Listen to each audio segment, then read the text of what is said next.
En Juan capítulo 3 va alguien de noche a visitar al Mesías con la intención de buscar respuestas, pero con la inquietud de no dejarse sorprender y igualarse a él y a Nicodemo.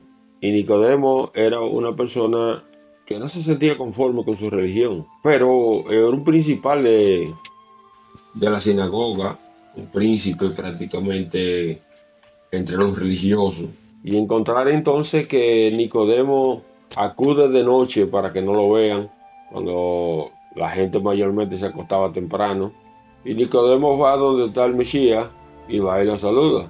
Y le dice, dando testimonio, sabemos que tú has venido de Elohim, porque nadie puede hacer las obras que tú haces a menos que Elohim no esté contigo. Son las palabras de Nicodemo. Y él dice, sabemos.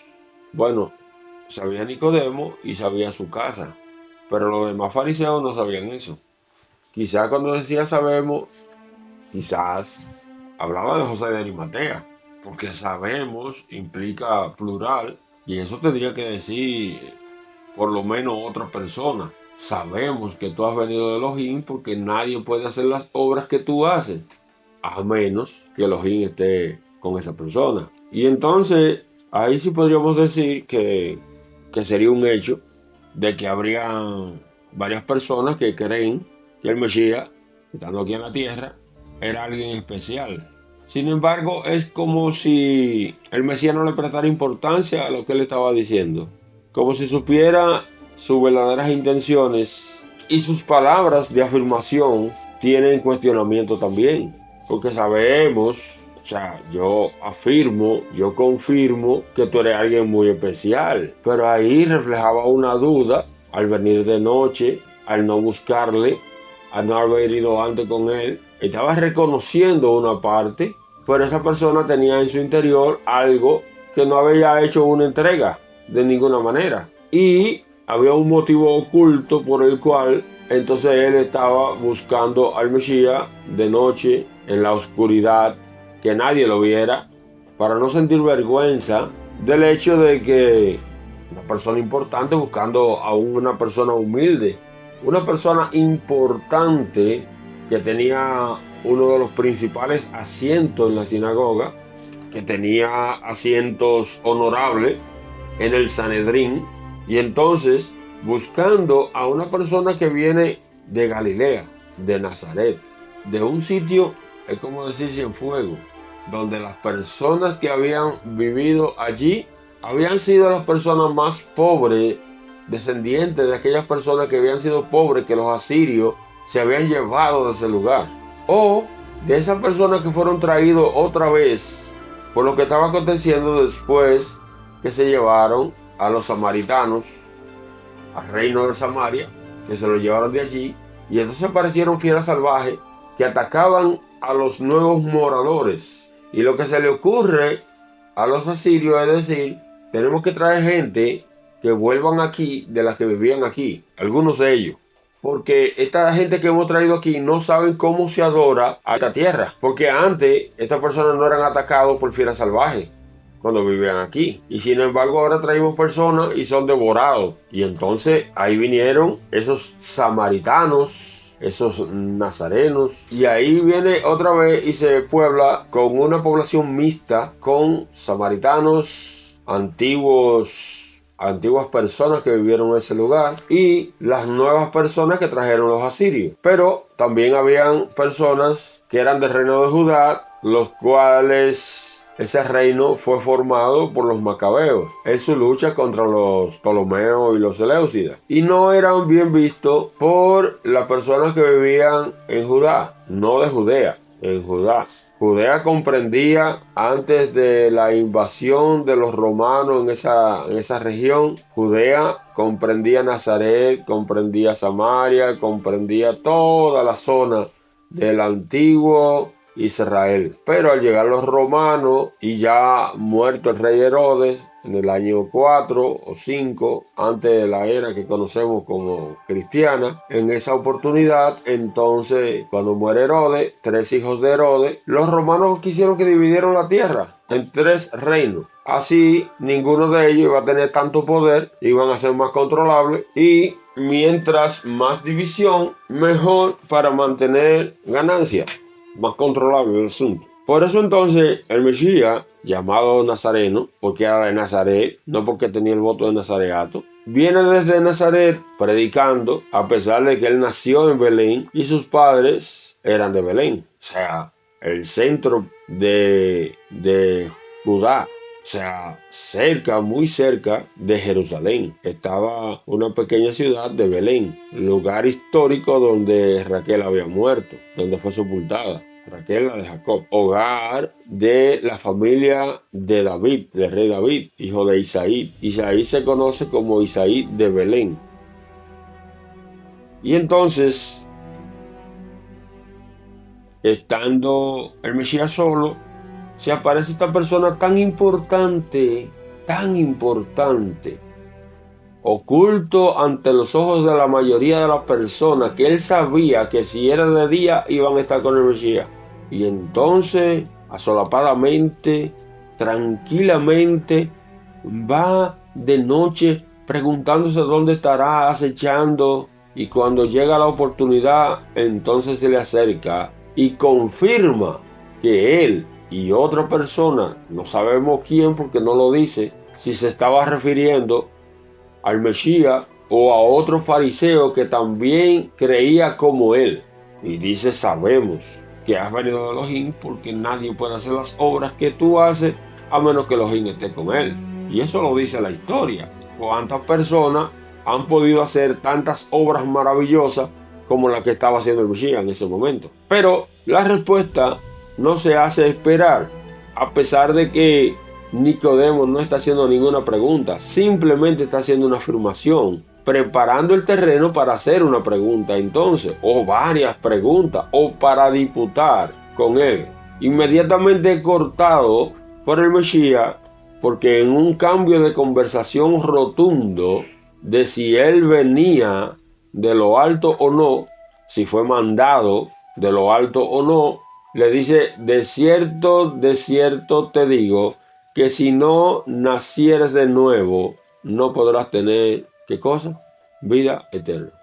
Sorprendente, cuando se está hablando de una cosa, le cambian el tema por algo que no tiene nada, absolutamente nada que ver con la conversación, pero muy posiblemente era una respuesta al vacío interior que tenía Nicodemo.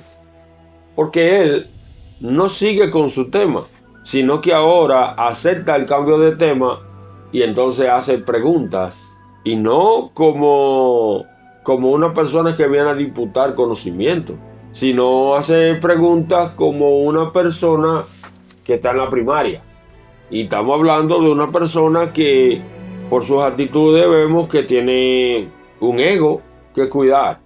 Y entonces Nicodemo lo que hace es que pregunta entonces, ¿y cómo puede ser esto nuevo? De que yo ya siendo viejo vaya a entrar al vientre de mi madre y nacer de nuevo. Porque yo tendría que nacer de nuevo para tener vida eterna. Eso está interesante. Pero ¿cómo que yo tengo que nacer de nuevo? Yo necesito que me explique paso a paso como si yo fuera un niño. Y a ese nivel se pone Nicodemo. Quería absorberlo absolutamente todo. Y entonces nos damos cuenta, según la conversación, que era el interés principal que tenía el hueco de su vida. Era, ¿realmente estoy en el camino correcto para tener la vida eterna siendo fariseo de alto rango? Porque la respuesta fue, de cierto te digo, que si no nacieres de nuevo, no tendrás vida eterna. Y ahí sí que las cosas se ponen interesantes, porque ahora comienza una conversación maravillosa, y queda mucho, y ahora hay mucho que aprender aquí de esta situación, por la sencilla razón de que, y entonces le responde el Mesías a su pregunta de cómo yo siendo viejo pueda entrar en el vientre de mi madre para nacer de nuevo. Ingenua pregunta esa. Y le responde el Mesías, te aseguro que si no naces de agua y de espíritu, no podrás entrar en el reino de Elohim. Si no naces de agua y espíritu. Y ahora sí Nicodemo está claro. Porque ya él conocía el bautismo de Jonatán, el bautismo de Juan, que estaba en el Jordán, y sabe que se estaba refiriendo a eso, pero pocas personas habían ido donde Juan, y los pocos fariseos, los pocos religiosos que fueron donde Juan, Juan los recibe diciéndole: generación de víbora. ¡Wow! ¿Quién les enseñó a ustedes a huir de la ira venidera? Y entonces el Mesías viene y le dice a Nicodemo que si no nace de ese nacimiento de agua, entonces no podrá tener la vida eterna, no podrá ver el reino, pero que también había que nacer de espíritu. Y la respuesta sigue diciendo: lo que nace de la carne es carne. O sea, lo que tú has dicho de cómo nacer, eso es carne. Pero lo que nace del espíritu es espíritu. No te asombres que te he dicho, es necesario, es básico, es importante, es imprescindible nacer de nuevo. El viento sopla de donde quiere y oye su sonido, pero no sabe de dónde viene ni a dónde va. Así son las cosas del espíritu. Nicodemo entonces preguntó: ¿cómo puede hacerse esto? ¿Cómo puede hacerse esto de que con algo tan simple como ir donde Jonatán, donde Juan, y mojarse en el agua pueda cambiar la vida de una persona? ¿Cómo puede hacerse esto? Respondió el Mesías: tú eres maestro de Israel y no sabes esto. Le está diciendo a un maestro de Israel que debería saber esto, porque esto es básico, esto es necesario, esto es imprescindible. Te aseguro que hablamos lo que sabemos, y como tú no sabes de vida eterna, entonces imagínate lo que tú estás preguntando. Tú estás preguntando que cómo se puede nacer de nuevo de agua y de espíritu. De ese símbolo que dice Romano en el capítulo 4, que simboliza la muerte, morir a esta vida y nacer otra vez. Te aseguro que lo que hablamos sabemos, y de lo que testificamos lo que hemos visto, y aún así no creéis vuestro testimonio.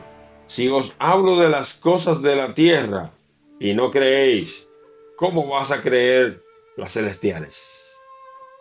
Si te estoy hablando de algo tan simple, tan sencillo, que es el símbolo de nacer de nuevo, de morir en las aguas, como un testimonio de que renuncias a esta vida y volver a levantarte como un nuevo nacimiento, y que te digo que es imprescindible para tener la vida eterna. Y esas son cosas de aquí, de la tierra. Estas no son cosas celestiales. Estas son cosas aquí, y tú me dices a mí que tú no lo entiendes. ¿Cómo vas a entender si te hablo de las espirituales? Y vemos otra vez que el maestro afirma que está tratando a Nicodemo como un niño pequeño. Y le está hablando como un niño. Si Nicodemo se siente ofendido de que lo traten como un niño, entonces él no es digno de entrar al reino de los cielos, porque el reino de los cielos es como ¿para quién? Para los niños o las personas que sean como niños. Y aquí se queda Nicodemo. Aquí se queda Nicodemo pensando y analizando, pensando que el Mesías le iba a hablar a él franca y llanamente. Y sin embargo, el Mesías en todo lo que está hablando simbólicamente. Simbólicamente. Y una de las razones de la interpretación bíblica es que cuando un verso comienza simbólico, mayormente sigue con simbolismo hasta el final. Y cuando comienza literal, entonces el verso completo, todos los versos completos de ahí en adelante serán literal. Eso es uno de los principios de interpretación bíblica más sencillo, más fácil. Y Nicodemo, cuando comienza la conversación, comienza diciendo: sabemos que tú has venido de Elohim, porque nadie puede hacer las obras que tú haces. Sin embargo, el Mesías comienza a hablarle de un nacimiento espiritual, de un nacimiento simbólico, tanto del agua como del espíritu. Y le está hablando del viento, un simbolismo, que sopla y oímos su sonido, pero no sabemos de dónde viene ni a dónde va. Simbolismo también, simbolizando al Espíritu. Dice, así son las cosas del Espíritu. Dice, ¿cómo puede hacerse esto? Dice Nicodemo. Y otra vez él vuelve y le dice, simbólicamente. Si te estoy explicando las cosas de la tierra y tú no entiendes, imagínate que te explique las cosas celestiales, siendo tú maestro de la ley, siendo tú un fariseo, siendo tú una persona tan importante.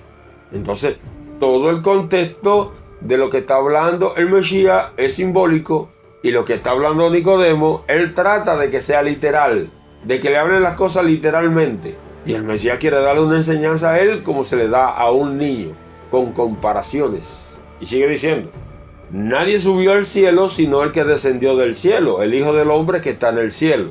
Entre los eruditos dicen que este verso está alterado. Entre los estudiosos de los manuscritos originales dice que ese verso está alterado por la sencilla razón de que prácticamente no tendría mucho sentido en la conversación que está hablando allí. Pero él está hablando del testimonio que él puede dar porque él sí conoce las cosas espirituales.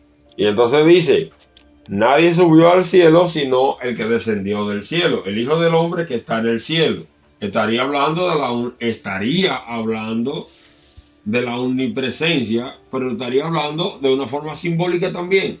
Y dice el verso 14, otro símbolo, un capítulo completamente simbólico, porque vemos otro símbolo del Mesías que dice, como Moisés levantó a la serpiente en el desierto, así es necesario que el Hijo del Hombre sea levantado.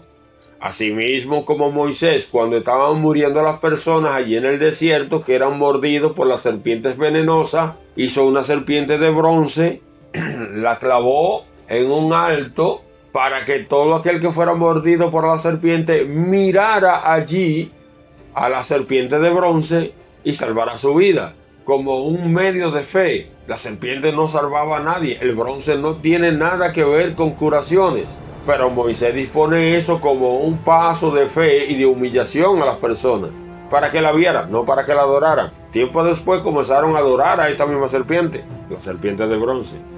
Pero dice que la serpiente de bronce fue levantada, y así mismo como ella fue levantada, tiene que ser levantado el Hijo del Hombre, refiriéndose a él mismo y refiriéndose a su muerte, por la cual Nicodemo podía también ser salvo y tener la vida eterna. Y le está explicando cómo puede ser esto. Porque si alguien muere por mí, entonces yo puedo ahora tener acceso al perdón a través del bautismo del agua y del bautismo del Espíritu.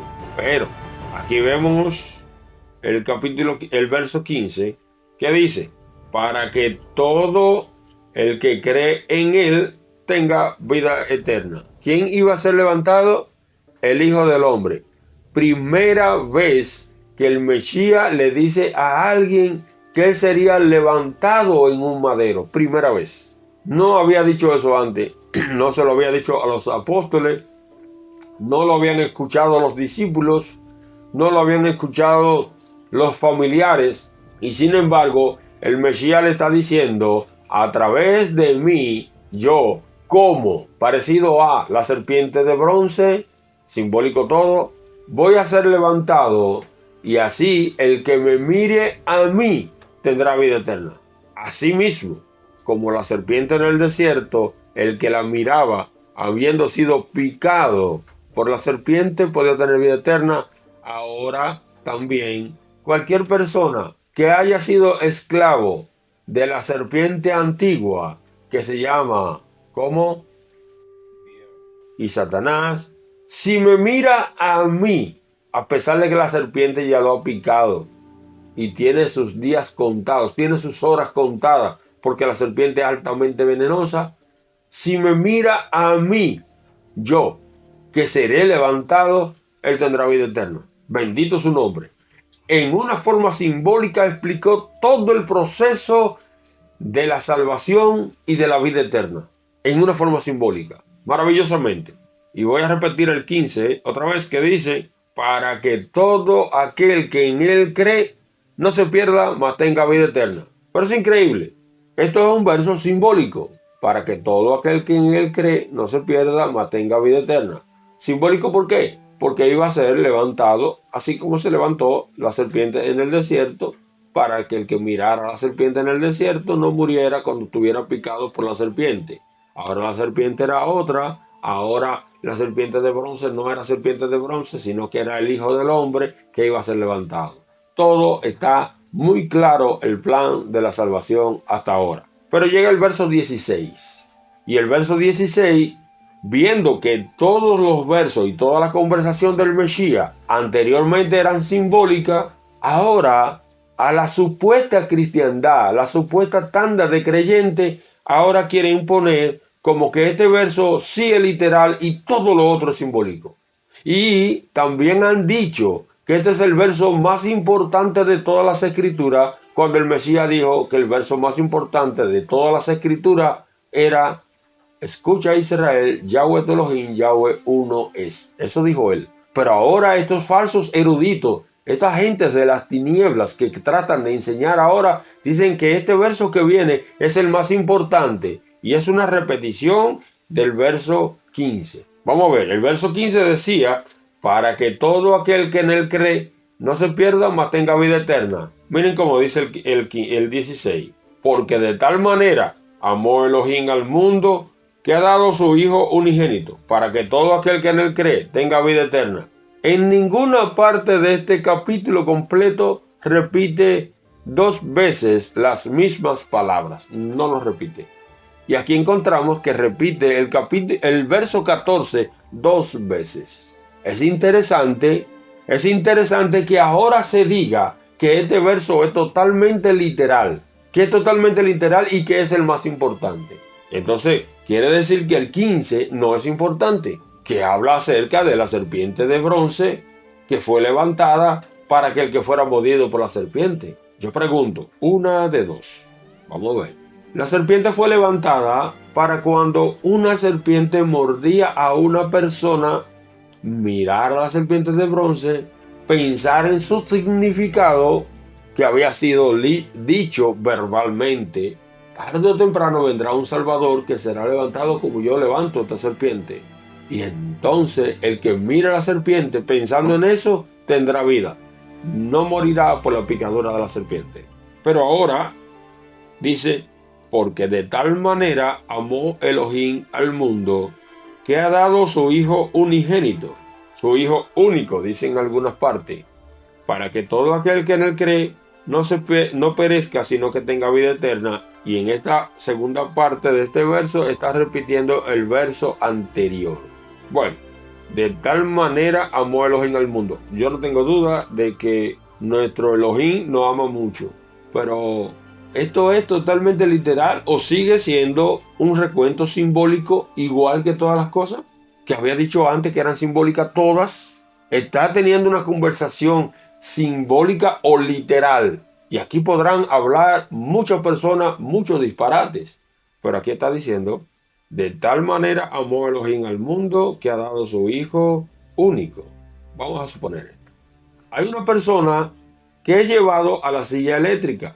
Y es llevado a la silla eléctrica porque ha sido mentiroso, ha sido estafador, ha sido violador de los mandamientos. Y es llevado a la silla eléctrica porque es culpable. Cuando es llevado a la silla eléctrica, aparece una persona que tiene un hijo. Y esa persona que tiene un hijo ve al hombre que es llevado a la silla eléctrica porque es un mentiroso, porque es un hablador, es un asesino, se ira con su padre, su madre, con su prójimo. Y entonces es quebrantador de la ley. ¿Cómo es quebrantador de la ley? Y estoy enseñando esto simbólicamente. Como es quebrantador de la ley, entonces se le ocurra una idea para darle una oportunidad a ese hombre que va a ser sentado a la silla eléctrica. Y la oportunidad es nada más y nada menos que, ya que él tiene un hijo, y ese hijo es totalmente obediente, es totalmente cariñoso, es responsable, atiende bien a su padre, guarda todos los mandamientos, y entonces se le ocurre a este hombre decirle a las personas que van a llevar a la silla eléctrica a esa otra persona: oye, ¿por qué no le dan una oportunidad a ese mentiroso, a ese ladrón, a ese adúltero, a ese blasfemo, a esa persona idólatra, a esa persona que no respeta el nombre de Elohim, a esa persona que no guarda el Shabbat, a esa persona que es codicioso, a esa persona que habla contra su prójimo un falso testimonio. Dice, no, lo que pasa es que ya tenemos la orden de sentar a alguien en la silla eléctrica y es esta persona que se lo merece. Pero se le ocurre a este padre decir, bueno, miren, yo amo tanto a este hombre que le voy a dar a mi hijo. Tomen a mi hijo y llévenlo a la silla eléctrica para que esta persona tenga la oportunidad. No para que sea bueno, es para que tenga la oportunidad de tener la vida eterna. ¡Wow! ¡Cuánto amor! ¿Cuánto amor tiene un padre que da a su hijo por una persona que no vale absolutamente nada? Da a un hijo obediente, bueno, responsable, guardador de los mandamientos, por darlo por un mentiroso, por un asesino. Y detengan, sienten a mi hijo en la silla eléctrica para que este miserable tenga la oportunidad de arrepentirse. El individuo no está arrepentido, aún no está arrepentido. Pero yo amo tanto a las personas transgresoras que voy a dar a mi hijo. Y supuestamente su hijo está de acuerdo con esto. Y su único hijo ya no va a tener heredero, va a morir en la silla eléctrica por un delincuente. Y podríamos decir, wow, cuánto amor. No, yo no diría cuánto amor. Yo me preguntaría, este padre no amaba a su hijo. El trabajo de un padre es proteger a su hijo. Y este que está narrando aquí, simbólicamente, ha dado a su único hijo, a su descendiente, a su nombre, por alguien que no conoce. Y aquí viene el meollo del asunto. Si vemos el verso que dice, porque de tal manera amó Elohim al mundo, y ha dado su hijo único. Primeramente, el Mesías no ha sido hijo único, no ha sido hijo único de Elohim, no ha sido el hijo único. Cuando encontramos la genealogía de Mateo, decíamos retrospectivamente toda la descendencia y dice que Adán era hijo de Set y Adán era hijo de Elohim. Entonces ya no sería hijo único. En Juan capítulo 1, y entonces encontramos en esa parte que Adán también es hijo de Elohim porque fue hecho a imagen y semejanza. Y dice en el capítulo 5 de Génesis que Set es a imagen y semejanza de Adán.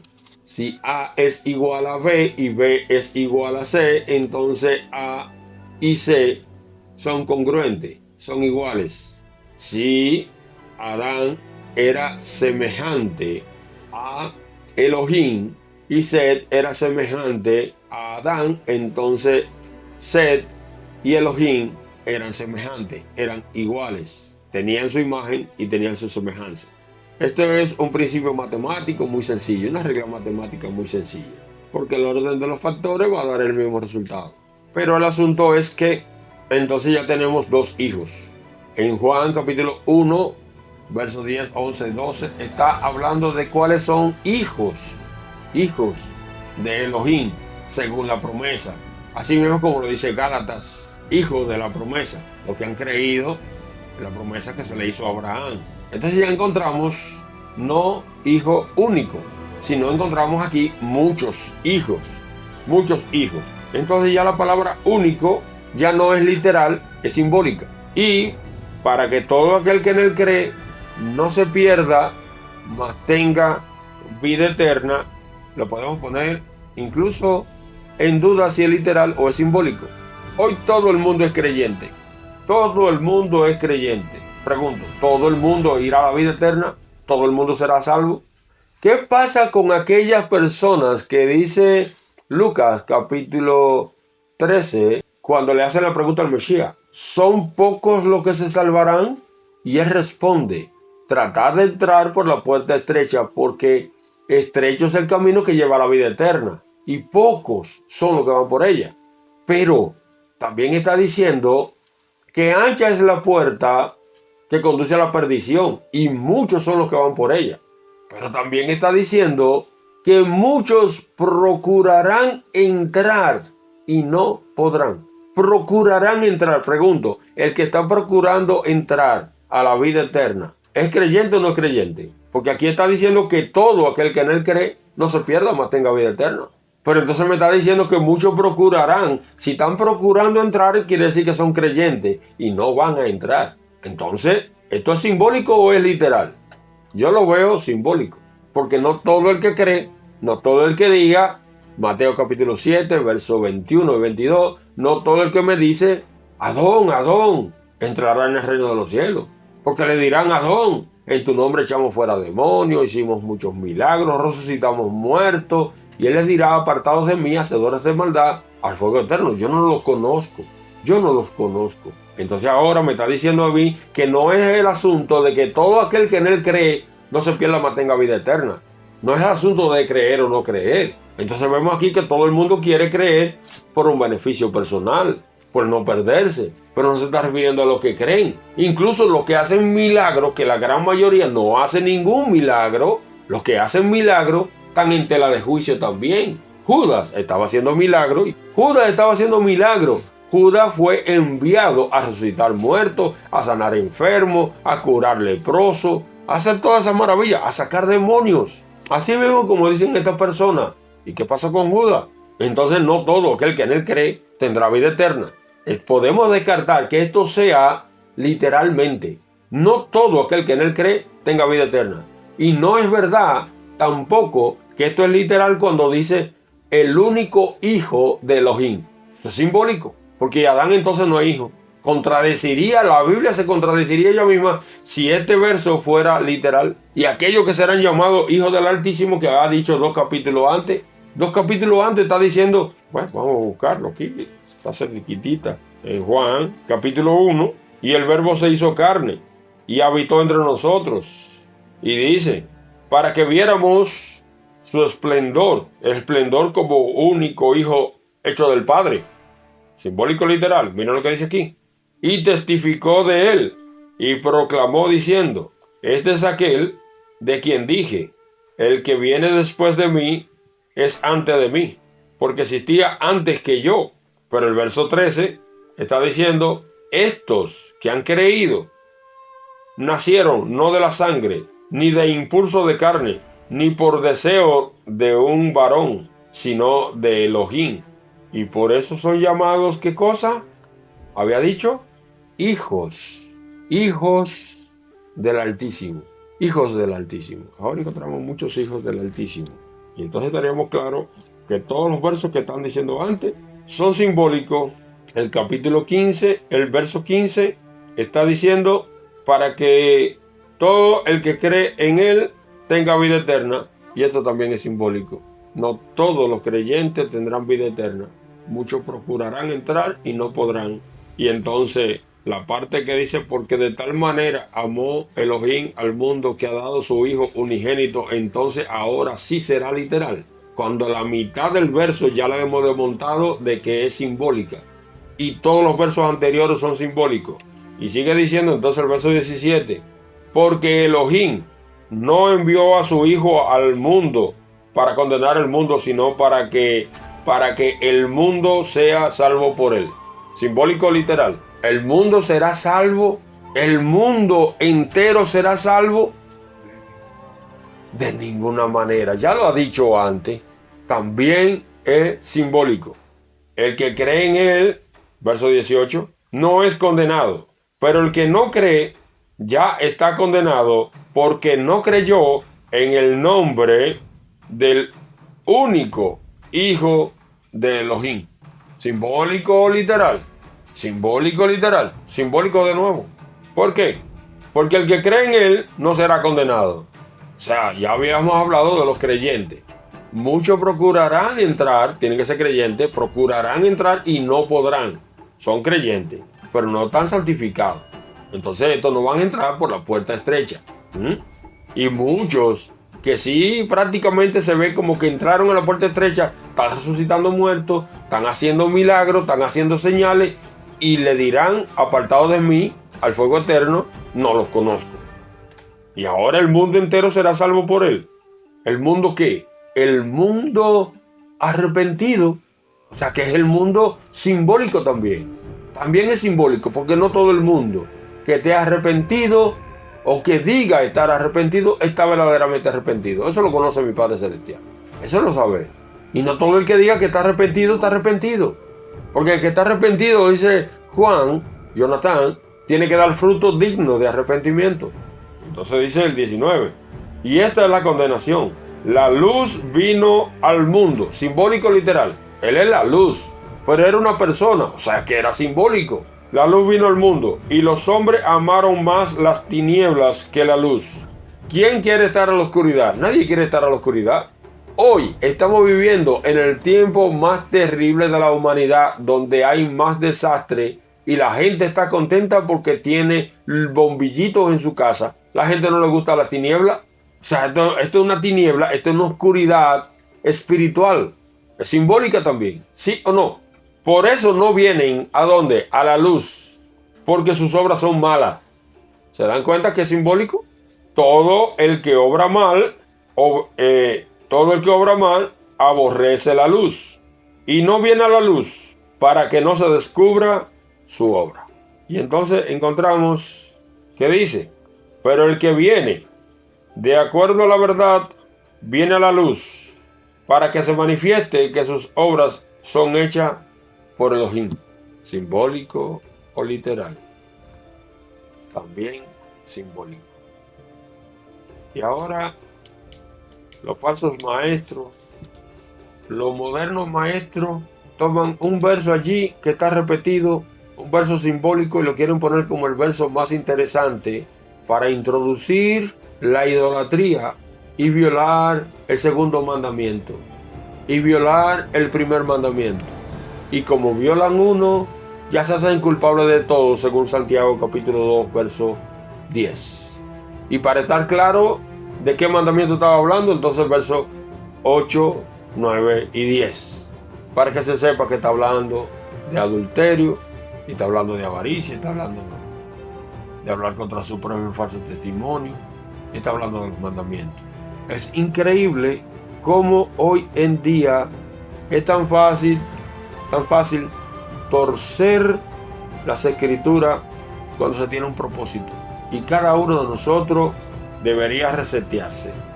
Debería resetearse, olvidarse de todo lo que cree en un momento de su vida y comenzar nuevamente desde el Génesis hasta el Apocalipsis, leyendo, estudiando, escudriñando las escrituras. Y si llega a creer lo mismo, entonces estaba en los caminos correctos.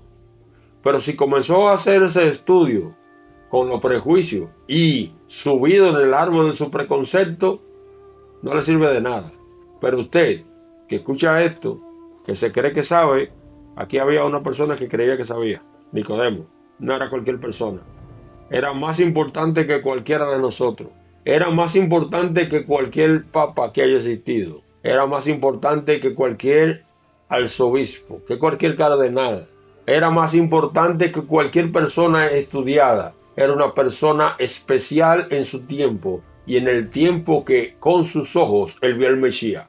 Cuando usted haya visto directamente al Mesías y haya podido dar el testimonio directo que él dio, entonces usted se puede igualar a Nicodemo. Era más importante que cualquier pastor de esos falsos que aparecen por ahí, o pastor de esos verdaderos, que son personas, son pocos, muy pocos, pero son originales, que no están en estos caminos por avaricia. Y aquí encontramos un Nicodemo que era más especial que todas esas personas juntas, mucho más especial. Y encontramos un Nicodemo entonces que no sabía el camino de la vida eterna, no sabía cómo ser salvo, no sabía cómo llegar al Mesías. Entonces es necesario buscarle a él a través de las escrituras, porque existen muchos en su nombre y a muchos engañarán, si fuera posible aún hasta los escogidos. Pero esos que no serán engañados encontrarán al Mesías y no lo encontrarán en un templo, no lo van a encontrar a través de otras personas, lo encontrarán ellos en las escrituras, porque hay muchos ya Mesías. Hay uno que es un hijo literal, hay otro que es otro Elohim, pero más pequeño, hay otro que es el único de los únicos, y hay otros Mesías que para los judíos no era nada, para el Islam era un maestro muy importante, pero no era hijo de Elohim y no era Elohim, y para otras religiones y así por el estilo, y son muchos. Y hay más. Hace poco tiempo en Sudamérica apareció un individuo que decía que él era el Mesías y que vino a arreglar las cosas. Y hay otras personas por allá que tienen un señor que se llama Maitreya, que lo están esperando. Maitreya, la conflagración de todas esas creencias juntas, y ese individuo va a venir y se va a representar a sí mismo, y así mismo están esperando entonces los judíos al Mesías, que ese Mesías, entonces ahora resulta que en la antigüedad el judío esperaba que el Mesías fuera su mismo Padre Salvador, según decía Isaías, yo mismo, Isaías capítulo 35, verso 4, yo mismo iré a salvarlo, y me mirarán a mí, dice Yahweh, a quien traspasaron, y llorarán por mí, como se llora por el Hijo unigénito. Zacarías capítulo 12, verso 10. Y las profecías decían que el mismo Padre Celestial vendría, y vendría a salvarnos, porque Él nos ama.